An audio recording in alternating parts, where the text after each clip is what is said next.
बिस्मिल्लाहिर्रहमानिर्रहीम, अस्सलाम वालेकुम। मैं सैयद इमरान शफ़क़त आपकी खिदमत में हाजिर हूँ। एक दिन में 4 मज़ाहिर ये बता रहे हैं कि पाकिस्तान में इमरान खान साहब नामी जो भी प्रोजेक्ट शुरू किया गया था, वो जो इसके तख्लीक़कार थे वो अब इसको लपेट रहे हैं और बड़े खौफनाक तरीके से लपेट रहे हैं। और ये मुतालबा था पाकिस्तान की जमहूरी क़ुव्वतों का, जिनके ख़िलाफ़ इमरान खान नामी मनसूबा लॉन्च किया गया था। और ये मुतालबा था जनाब नवाज़ शरीफ साहब का। और आज 3 वाक़यात जो हैं वो ये बात बता रहे हैं कि नवाज़ शरीफ साहब की बात सुनी गई है, नवाज़ शरीफ साहब का मुतालबे के ऊपर अमल शुरू हो गया है।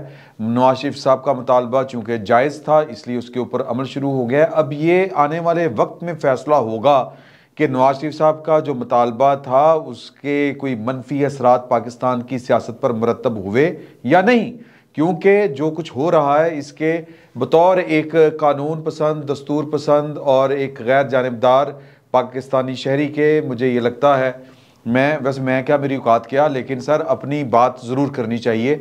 और मुझे ये लगता है कि सर गड़बड़ हो रही है, ये काम ठीक नहीं होना। बाकी इसके ज़िम्मेदार जो हैं वो हैं, हम क्या कर सकते हैं, क्योंकि अंग्रेज़ी कहते हैं जिन्ना खादियाँ गाजरां ढिड उन्हां दे पीड़। अच्छा जी, अंग्रेज़ी कहते हैं। मैं 3 वाक़यात की, एक वाक़या तो है मरीम साहिबा की वापसी, और फिर देखें ये मज़ाहिर हैं, ये आसार हैं, ये वाक़यात हैं, इनमें इशारे हैं।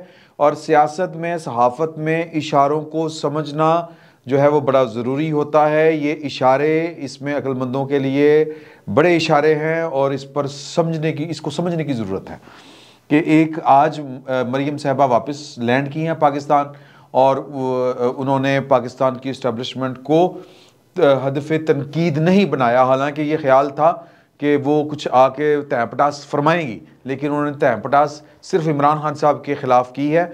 और बाकी जो वाक़यात हैं 3, वो बड़े मज़े के हैं, मैं भुलना जा मैं लिखना। नंबर 1 वाक़या है मरीम के अलावा, मरीम बीबी की वापसी के अलावा, वो है जनाब एक ऐसा शख्स जिसको पहले जुडिशल किया गया, पहले रिमांड हुआ, फिर जुडिशल किया गया, फिर जुडिशल का मतलब होता है अदालती तहवील से वापस लेके अदालत में पेश करके फिर पुलिस की तहवील में 2 रोज़ के लिए दे दिया गया। और रिकवरी क्या करनी है? कोई रिकवरी नहीं है सर, ये इसमें अकल वालों के लिए निशानियां हैं। अल्लाह ताला अपना फजलो करम करे। अब ये जो है चीज़ें मैं बार बार कह रहा हूँ कि इसके असरात मुझे तो कम से कम कोई वो बहुत अच्छे नज़र नहीं आ रहे, लेकिन हमसे बहुत ढेर से आने हैं नवाज़ शरीफ साहब और जरदारी साहब। अब वो पता नहीं क्या वसूल करना चाह रहे हैं और क्या जो नताइज निकलते हैं इस सारे अमल से उनको वो कितना पॉजिटिव रखते हैं। फवाद चौधरी साहब को आज फिर 2 रोज़ के लिए बड़ी लंबी तवील किस्म की जो जुडिशल मजिस्ट्रेट थे अपना इस्लामाबाद के, उनकी अदालत में पेश करके उनका 2 रोज़ा पुलिस रिमांड दे दिया गया है, हवाले कर दिया गया है। दूसरा वाक़या सर वो है कि इमरान खान साहब के ख़िलाफ़ इद्दत के दौरान शिद्दत का शिकार होके निकाह करने का जो वाक़या था, उसके ऊपर पाकिस्तान के 2 मतलब एक ही शहर है, आप समझे कि एक ही रीजन है, वहाँ पर पिंडी और हसन अब्दाल में मुजाहरे हुए हैं। और वो जो मुजाहरे हैं इंतहाई गैर मारूफ लोगों ने वो मुजाहरे किए हैं, और वो दीनी लोग हैं। एक मदरसा जो है वो दोनों जो हैं वो मजहबी शख्सियात हैं, उन्होंने किए हैं, गैर मारूफ सी मजहबी शख्सियात हैं। मैं जानबूझ के उनके नाम नहीं ले रहा क्योंकि नाम लेने का फ़ायदा कोई नहीं, कोई मारूफ शख्सियत नहीं है, लेकिन ये निशानी है कि जब इस तरह के काम शुरू होते हैं पाकिस्तान की सियासत में, जब फरिश्ते गायब, खलाई मखलूक, फरिश्ते नहीं कहना चाहिए, लोग माइंड कर जाते हैं, हम तो कहते हैं ना उसके फरिश्तों को भी खबर नहीं है। तो ये जो होती है ना खबर, ये जिनको होती है ये उनके कहने के ऊपर सड़कों के ऊपर आते हैं। आप माजी के वाक़यात याद कीजिए और फिर आपको समझ लगेगी कि इस तरह के जब कार्रवाई शुरू होती है तो बड़ी मामूली सी इसी तरह सी होती है कि आपको लगता है कि ये तो कोई मसला नहीं है, ये तो मतलब जिसको हम कहते हैं ना कि जिसको आसानी के साथ नज़रअंदाज किया जा सकता है, लेकिन ये बाकायदा किसी अमल के आगाज़ होने का पहला स्टेप होता है। पहला स्टेप नवाज़ शरीफ साहब के ख़िलाफ़, जरदारी साहब के ख़िलाफ़, अपने जो कह लें जियो टीवी के ख़िलाफ़ जब इस तरह की कार्रवाइयाँ होती हैं, जब किसी पर्सनैलिटी को टारगेट किया जाता है, तो इसी तरह जो हैं वो आगाज़ इसी तरह ही होता है, हमेशा इसी तरह से ही होता है। तो ये 2 वाक़यात हम ज़रा डिटेल में गुफ्तगू करेंगे। और एक वाक़या ये है, मैंने जो पिछला व्लॉग जो इसमें खासी देर हो गई, जो हमारा पिछला हम आपस में मुलाकात की थी हमने, उसमें मैंने आपसे कहा था कि परवेज़ इलाही साहब बाज नहीं आ रहे। इतना कुछ होने के बावजूद उनकी वीडियोस जो हैं वो रिकॉर्ड भी हो रही हैं, लोगों को पता भी है कि वो गंदी गंदी बातें करते हैं कुछ ख़वातीनों हजरात के साथ। तो सर अब आ जाएं, मैं आपको कुछ बात आपके हुजूर पेश करना चाह रहा हूँ। मेरा नाम मोहम्मद ज़मान है और मैं चौधरी परवेज़ इलाही साबका वज़ीर आला पंजाब के साथ तकरीबन 10 साल से मुलाजमत कर रहा हूँ। मेरा ताल्लुक़ गुजरात से है और मेरी बुनियादी ज़िम्मेदारी गन मैन की है, बॉडीगार्ड। मोरखा 26/1/2023 को चौधरी साहब ने मुझे तकरीबन 12 बजे दोपहर अपने घर लाहौर में बुलाया और एक शॉपर जिसमें पैसे थे दिया और कहा कि इस्लामाबाद में फ़हीम साहब को ये शॉपर पंजाब हाउस इस्लामाबाद में देकर उनसे बदले में बैग ले आओ। इस बैग में 3 शराब की बोतलें थीं जो कि परवेज़ इलाही साहब को डिलीवर करनी थी। मुझे मालूम था कि फ़हीम चौधरी साहब का ख़ास आदमी है जिसको उन्होंने हाल ही में पंजाब हाउस में मुलाजमत दिलवाई है। फ़हीम के ज़िम्मे परवेज़ इलाही साहब के लिए पैसों के मामलात F8/3 के घर के माली अखराजात का बंदोबस्त और इसी घर में चौधरी साहब के लिए प्राइवेट पार्टियों के इंतज़ामात जिनमें लड़कियों वगैरह की सप्लाई है ना। मैंने आपको कहा था ना कि यह काम ख़राब है कि ख़वातीन वो सर वो इनकी एक तीसरी बीवी है, वो उसके साथ फ़ोन पे रिकॉर्डिंग हो गई थी, पकड़ी गई थी, फिर वो रिकॉर्डिंग जो है वो फिर रोक ली गई, वो तारड़ को सुपुर्द करनी थी और कोई मेरा मतलब तिगड़म चिगड़म दरमियान में हो गई। परवेज़ इलाही साहब को पता चल गया। परवेज़ इलाही साहब मुतलका जो हैं मतलब शख्सियात जिनके यहाँ ये सारा कुछ था उनके पास गए, उनसे कहा कि मैनू अग ला दो, मेरे नाल ना करना, मैंने जो कहोगे मैं करांगा। अब पता नहीं वो क्या क्या कर रहे हैं, किसी के कहने के ऊपर कर रहे हैं या नहीं कर रहे, लेकिन ये जो काम आया है इसका मतलब है कि ज़्यादा काम गड़बड़ है। ये जो अब चीज़ सामने आई है तो वो कहते हैं लड़कियों वगैरह की सप्लाई और दीगर लवाजमात के अरेंजमेंट्स करना होता था। चौधरी साहब रंगीन मिजाज आदमी हैं और वो इनके दीगर दोस्तों की लाहौर वज़ीर आला हाउस की अनेक्सी सर सरकारी रहायशगाह के ऊपर अन्नी डाली हुई थी चौधरी साहब ने, में भी पार्टियां मुनक्किद होती हैं जिसके मामलात फ़हीम के अलावा आसिम चीमा जो कि पंजाब असम्बली के ऑफिसर हैं वो देखते हैं, जबकि फ़हीम और अरशादुल्ला इस्लामाबाद में अखराजात और पार्टियों का बंदोबस्त करते जो कि आम तौर पर महीने में 1 या 2 बार मुनक्किद की जाती थी। मेरा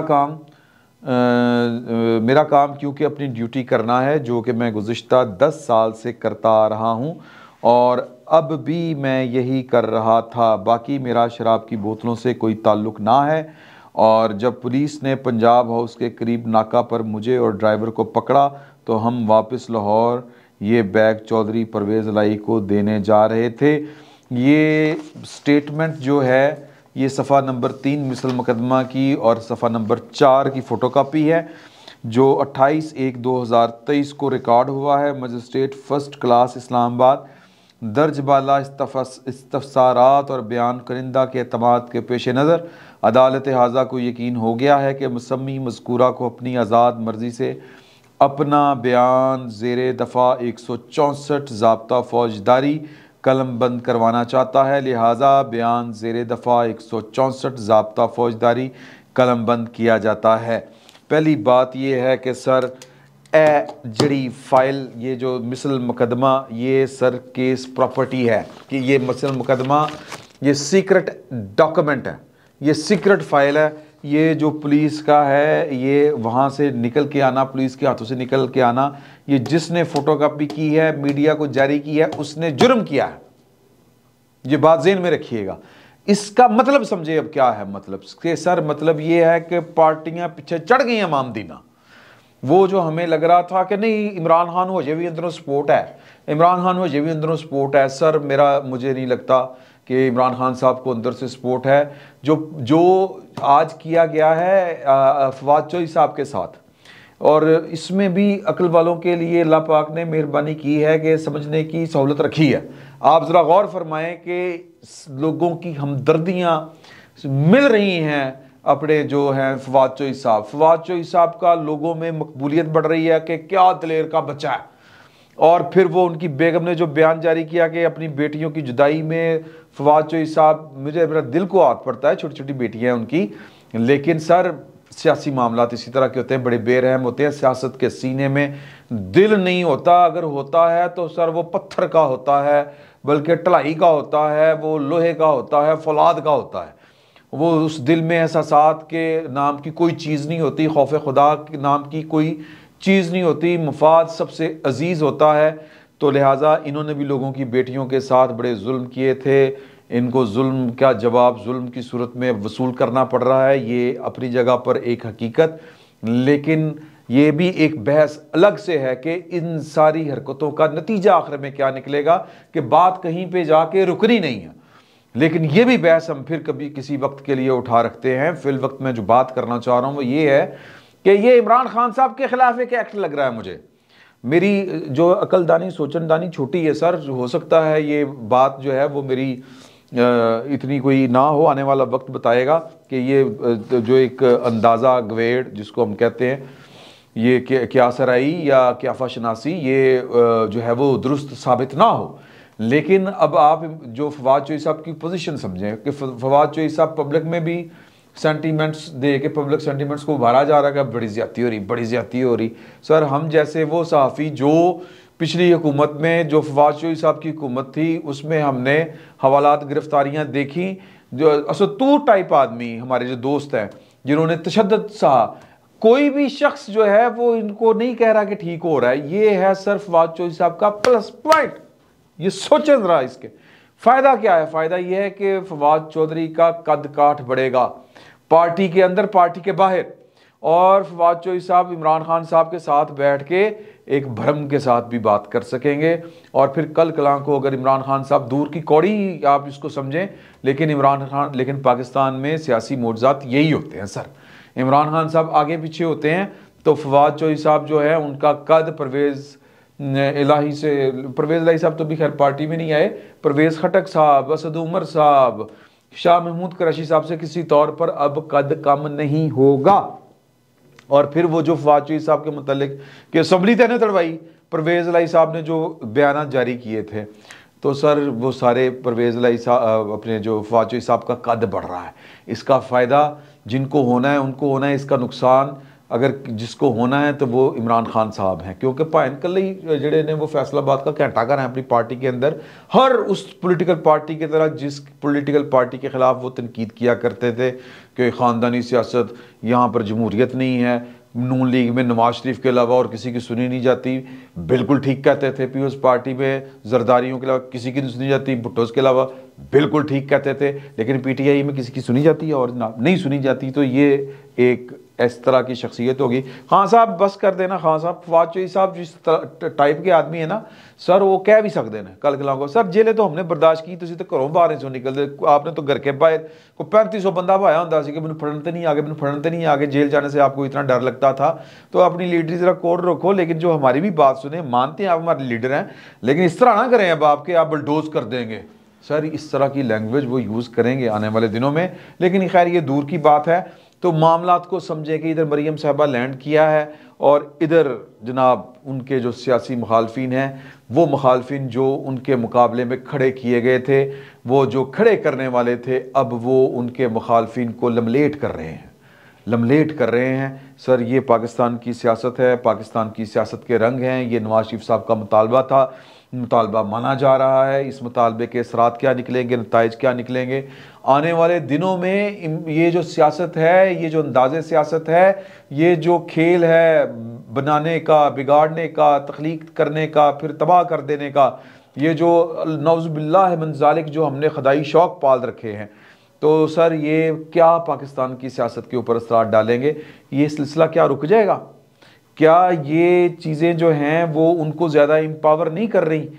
ये हमें, हमारी जो लीडरशिप है, पॉलिटिकल लीडरशिप, उसको ये सोचना पड़ेगा।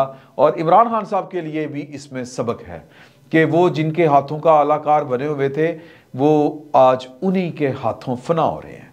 और अब ये इमरान खान साहब का बहुत बड़ा इम्तिहान है कि अब अगर वो पाकिस्तान के अंदर जो अपनी सियासत है उसको अवामी सतह के ऊपर ले आते हैं, इस दबाव का और इस मुहिम का वो अगर बेजिगरी से दलेरी के साथ ग्राउंड के ऊपर आके मुकाबला करते हैं तो फिर उनको कोई वाइप आउट नहीं कर सकेगा।